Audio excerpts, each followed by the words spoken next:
So I've got 3 legs on so far, which doesn't make it walk, but it can do a funny little dance.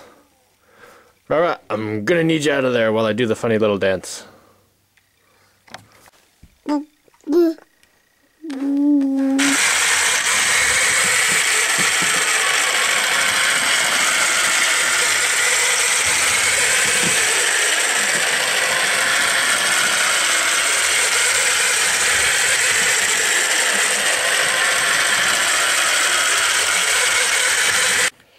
Three more legs to make, and my bucket of parts is definitely getting smaller.